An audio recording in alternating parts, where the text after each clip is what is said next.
మీరు చెప్పండి, రాష్ట్రానికి ఈయన డ్యామేజ్ చేస్తున్నట్లా కాదా? 20,000 ఆల్రెడీ ఇచ్చేస్తున్నామన్న పిక్చర్ ఇచ్చినట్లుగా మాట్లాడతాం రైతులకి.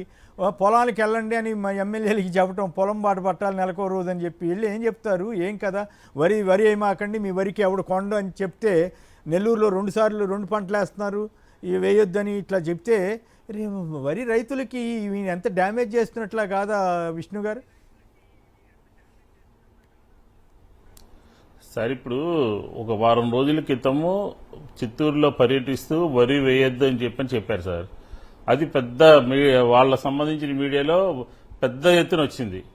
కానీ దాని మీద రైతుల్లో ఆందోళన వచ్చింది, దాంట్లో సోషల్ మీడియాలో వచ్చింది, ప్రజలందరూ కూడా గమనిస్తున్నారు.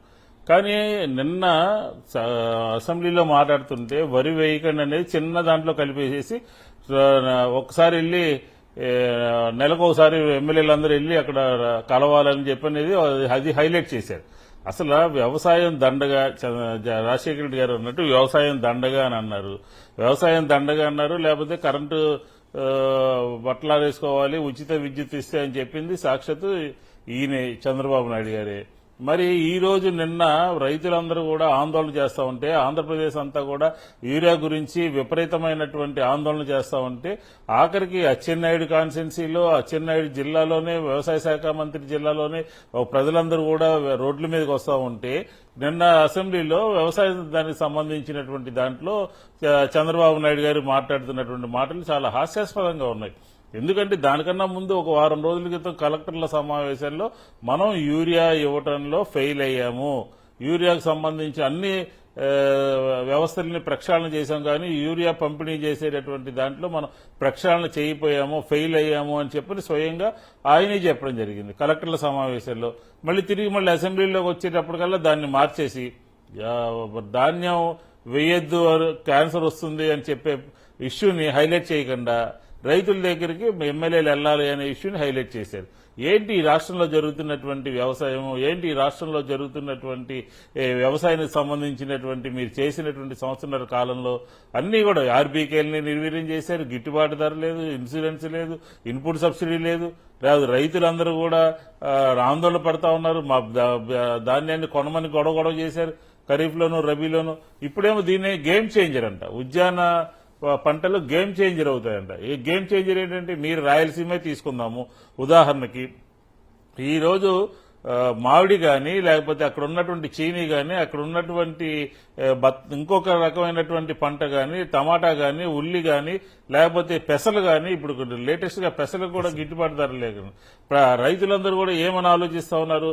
19-24 మధ్య ఆంధ్రప్రదేశ్ లో వ్యవసాయం ఏ రకంగా ఉంది, ఏ రకంగా దాని మీద శ్రద్ధ తీసుకున్నారు, ఏ రకంగా కింది స్థాయి వరకు కూడా పరిపాలన ఫలాలు అందాయని చెప్పనేది ఒక కంపారిటివ్ సిస్టమ్ వచ్చింది. ఆలోచన చేస్తా ఉన్నారు.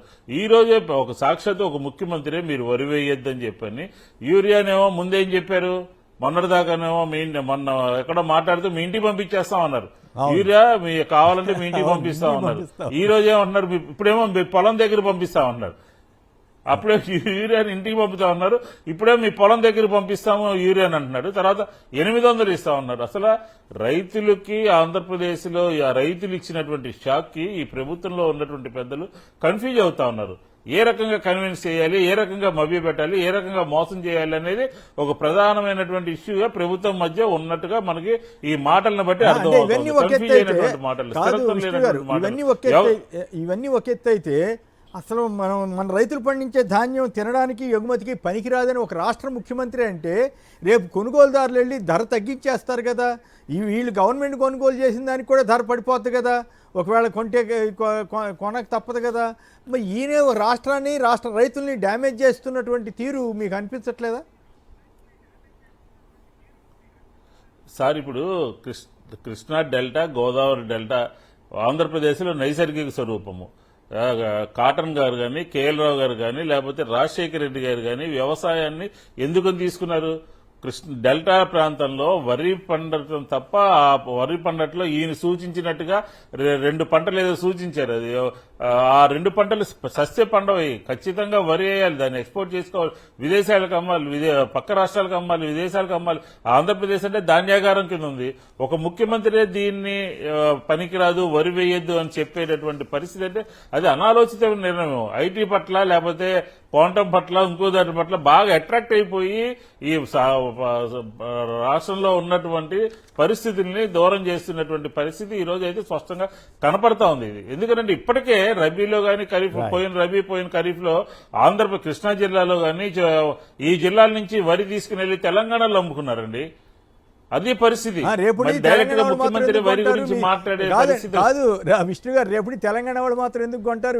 మీరే మీ ముఖ్యమంత్రి చెబుతున్నారు మీ వరి పనికిరాదంట, ధాన్యానికి తినడానికి పనికిరాదని మీ ముఖ్యమంత్రి చెప్పాడు కదా అన్న ఇది రాదు న్యాచురల్గా. అంటే ధర కోసేసి అమ్ముతున్నారు. 1800, 2000 రావాల్సినటువంటిది 1000కి, 1100కి, 1200కి క్యాష్ వచ్చేస్తున్న ఉద్దేశంతో ధర తగ్గిపోయి గిట్టుబాటు ధర లేకుండా అమ్మేసుకుంటున్నారు.